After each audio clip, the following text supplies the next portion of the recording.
Ouvrez votre main et regardez si vous avez ce pli dans la paume. Si c'est le cas, sachez que vous êtes un être humain exceptionnel. Et dans cette vidéo, on vous dira pourquoi. D'ailleurs, il existe plusieurs caractéristiques physiques rares que seules quelques personnes possèdent dans le monde. Par exemple, à votre avis, quelle est la particularité physique qui réunit Lady Diana, Robert Pattinson et Billie Eilish? Si vous voulez savoir si vous faites partie des personnes les plus rares de la Terre, installez-vous confortablement et restez jusqu'à la fin. Mais avant de commencer, n'oubliez pas de cliquer ici pour vous abonner si vous aimez cette vidéo et d'activer toutes les notifications pour ne rater aucune de nos prochaines vidéos. On commence. Lâchez tout et ouvrez les mains face à vous. Regardez bien et dites-moi si vous voyez ce petit pli là au milieu de votre paume. Si c'est le cas, vous avez ce que l'on appelle le pli simien ou la ligne simienne. Cette ligne apparaît généralement chez une personne sur 30 et elle est beaucoup plus fréquente chez les hommes que chez les femmes. C'est un pli palmaire transverse unique qui est très souvent associé au syndrome de Down, d'où l'inquiétude de nombreux parents lorsqu'ils le constatent chez le nouveau-né. Même s'il n'est pas lié au syndrome de Down, il peut aussi être évocateur d'autres problèmes de développement chez l'enfant. En Afrique du Nord, il y a fort longtemps, les enfants qui possédaient ce pli en plus que certaines autres caractéristiques étaient alors appelés enfants Zouri. Si votre enfant possédait ce trait, il fallait le surveiller comme le lait sur le feu, car au Maroc et en Algérie, certaines personnes étaient persuadées que leur ôter la vie d'une façon particulière les mènerait à un trésor caché sous la terre. Quoi qu'il en soit, si vous faites partie de ces personnes qui possèdent un pli simien, c'est que vous êtes spécial. Vous vous plaignez que vos cheveux refusent de suivre la route le matin, qu'ils soient rebelles, hirsutes, indomptables comme s'ils vous faisaient la guerre. C'est peut-être que vous souffrez de ce syndrome rare que l'on appelle le syndrome des cheveux incoiffables. Cette caractéristique fait que vos cheveux, contrairement à ceux des autres membres de votre famille, sont très secs, à tel point que vous ne pouvez pas les peigner.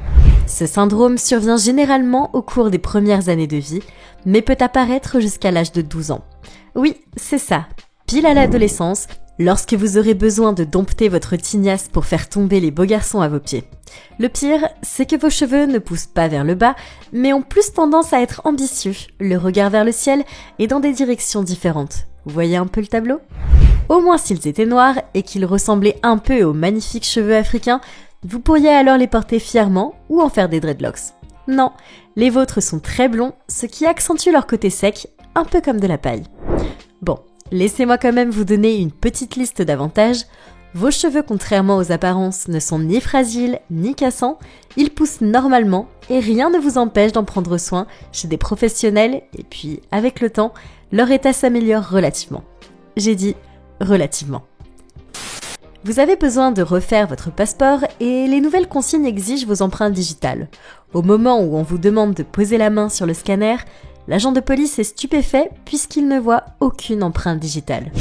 Il vous demande comment cela se fait et là vous lui apprenez une nouvelle incroyable. Vous êtes atteint d'adermatoglyphie, une maladie génétique très rare se traduisant par l'absence d'empreintes digitales sur les doigts et les pieds. Quand vous étiez dans le ventre de votre mère, alors que vos empreintes digitales devaient se former, eh bien les vôtres ne sont jamais apparues. Bon, vous ne sentez rien au niveau de votre santé puisque cela ne s'y reflète pas. Mais elle peut vous causer des tas de soucis dans votre vie de tous les jours. Cette maladie n'a été découverte qu'en 2007, car bien avant, on n'utilisait pas aussi fréquemment les empreintes digitales qu'aujourd'hui. Vous n'êtes d'ailleurs pas le seul à en souffrir. Un jour, une femme suisse s'est faite refouler à la frontière américaine lorsque les douaniers se sont rendus compte qu'elle n'avait pas d'empreinte. Il s'est avéré plus tard que plusieurs membres de sa famille avaient la même caractéristique. Le dermatologue qui a découvert cette maladie a surnommé cette dernière la maladie de l'immigration.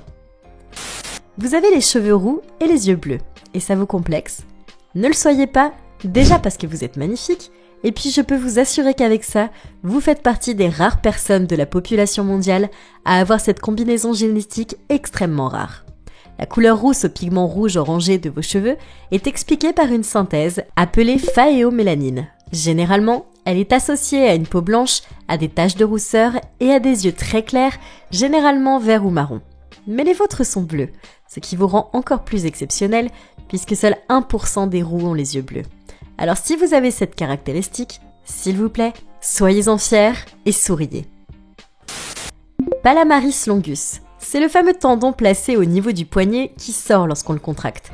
Si vous réussissez à le faire ressortir, c'est bon. Sinon, c'est que vous faites partie des 10 à 15% des gens qui n'en possèdent pas. Ça n'a pas empêché la reproduction humaine, alors ne vous inquiétez pas, le fait que vous n'en ayez pas ne vous rend pas plus faible, il est plutôt superflu comme muscle. Arrêtons-nous quelques minutes et tentez de répondre à la question du jour. Comment appelle-t-on ce trouble du sommeil assez grave qui fait que la personne qui en souffre peut dormir à n'importe quel moment de la journée, n'importe où, et de façon imprévue et irrépressible? A. L'insomnie. B. Le somnambulisme. C. La narcolepsie. Si vous ne connaissez pas la réponse, patientez, elle vous sera donnée à la fin de cette vidéo. Vous voyez ce petit V placé à la racine de vos cheveux? Non, ce n'est pas pour faire joli, c'est une caractéristique rare appelée le pic de la veuve, situé en haut du front et qui est formé par l'implantation des cheveux. On lui attribue ce nom pas très jojo parce que c'est la manière dont les femmes de l'époque victorienne coiffaient leur coiffe lorsqu'elles venaient de perdre leur mari. C'est une caractéristique très rare que l'on ne retrouve que chez très peu de personnes, dont les gènes, l'âge et le sexe ont une grande influence sur ce trait physique. Bon, j'avoue aussi que c'est très sexy. Devinette. Quelle est la particularité physique qui réunit Lady Diana, Robert Pattinson et Billie Eilish? La réponse est qu'ils ont tous les yeux sanpaku, un terme japonais signifiant les trois blancs. Selon les croyances et les superstitions japonaises, ce concept est employé pour décrire des yeux dont la partie blanche est visible au-dessus et au-dessous de la partie colorée. Certains s'en servent pour prédire l'avenir. Alors qu'une personne normale a son iris et sa pupille au centre du globe oculaire, les personnes qui ont les yeux sanpaku ont la sclérotique, c'est-à-dire le blanc de l'œil, visible de 3 côtés de l'œil au lieu des 2 côtés habituels. La vidéo de ce petit garçon a fait le buzz, et pour cause, il possède une caractéristique physique époustouflante.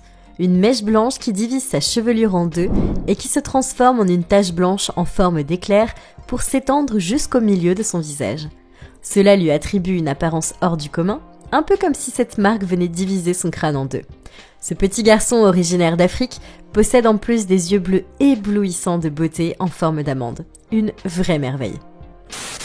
Vous faites du sport avec votre ami et vous décidez de finir sur un petit cours d'aquagym. Votre amie se déshabille devant vos yeux et c'est la première fois que vous remarquez qu'en bas du dos, elle a 2 petits creux, au-dessus de l'articulation où son bassin et la colonne vertébrale se rencontrent. C'est étrange. C'est ce que l'on appelle les fossettes du dos. Celles-ci sont créées par un ligament court qui attache l'épine iliaque supérieure, le bord extérieur de l'os iliaque et la peau. Ces petites fossettes ont tendance à rendre la personne très sexy et attirante. Les fossettes sont appelées fossettes de Vénus car elles font référence à la déesse romaine de la beauté. Attention, je parle d'une personne avec un poids normal. Je ne parle pas de votre tante Alberte et de ses 97 kilos qui lui font des fossettes partout. Vous n'en possédez pas et vous trouvez cela dommage, mais peut-être que si vous perdiez du poids, vous les verrez apparaître chez vous. Allez, on s'y met. Qu'est-ce que vous attendez? Vous êtes bien sûr de vos origines, vous êtes un vrai Français de souche. Seulement voilà, jetez un coup d'œil à vos pieds rapidement et dites-moi si votre index est plus grand que votre pouce. Si c'est le cas, je suis au regret de vous annoncer que votre père ou votre grand-père s'est peut-être gouré sur ce point, puisque vous avez les pieds grecs. Blague à part, cette caractéristique physique est très courante partout dans le monde. Esthétiquement, il y en a à qui ça plaît et à qui ça plaît moins. Quoi qu'il en soit, cela ne fait pas de vos petons des horribles pieds à cacher, bien au contraire.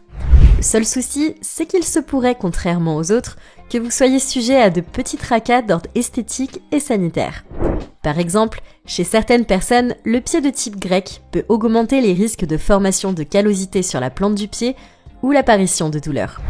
Pour la petite histoire, une étude menée en Grèce a démontré que 46% des participants présentaient cette particularité morphologique, alors que les pieds grecs ne concernent que 5% de la population mondiale.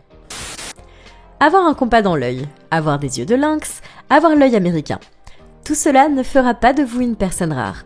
Par contre, si vous avez une pupille plus grosse que l'autre, là, vous pouvez prétendre à être l'une des personnes les plus exceptionnelles au monde. Et pour cause, cette anomalie oculaire appelée anisocorie est très rare. Elle fait que les pupilles de l'individu qui en souffre, même s'il n'en souffre pas vraiment et qu'il ne s'agit pas vraiment de douleur, a une pupille plus dilatée que l'autre. Non, rien à voir avec nos pupilles qui, nous, changent de taille et qui se referment au fur et à mesure que l'exposition à la lumière change. Il s'agit là d'un déséquilibre apparent, puisque la taille d'une pupille diffère de l'autre. Vu de loin, vos yeux ont une apparence extrêmement bizarre, puisqu'il y a généralement une différence de près de 0,4 mm entre les deux. Vous avez l'impression que ce n'est pas grand-chose, mais à l'échelle oculaire, si. Des études montrent que seulement 15 à 30% de la population mondiale est concernée par cette anomalie qui peut être liée à plusieurs causes différentes. Bon, l'avantage si vous êtes concerné par l'anisokori, c'est que vous ressemblez un minimum à Mélissa Benoît ou à David Bowie, alors prenez-le pour un compliment.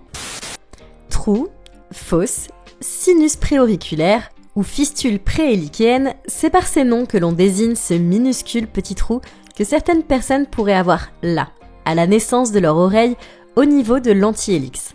C'est en réalité une malformation congénitale qui se forme généralement lors de la 6e semaine de gestation. Ne méprisez surtout pas ce petit trou minuscule à l'apparence inoffensive. Très souvent, il est lié à de nombreuses complications. En effet, s'il venait à s'infecter, ce kyste préauriculaire pourrait entraîner des graves maladies. Il est généralement lié à des problèmes rénaux, à des syndromes bronchio-auto-rénal, à des caractéristiques dysmorphiques telles que l'asymétrie faciale, les colombomes de la paupière, de l'iris et de la rétine, l'atrésie des coânes, l'hypoplasie de la mâchoire, les souffles cardiaques, les anomalies des membres distaux, et l'anus non perforé et bien d'autres anomalies. Oui, tout cela à cause de ce minuscule petit trou à l'extérieur de votre oreille.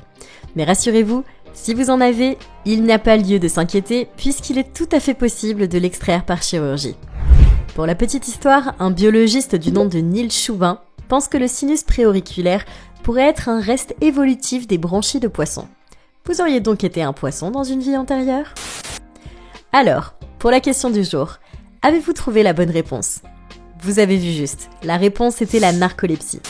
Maintenant, dites-nous dans les commentaires si vous possédez au moins l'une de ces 12 caractéristiques, et sinon, dites-nous ce qui vous caractérise ou ce qui rend votre corps particulier et différent.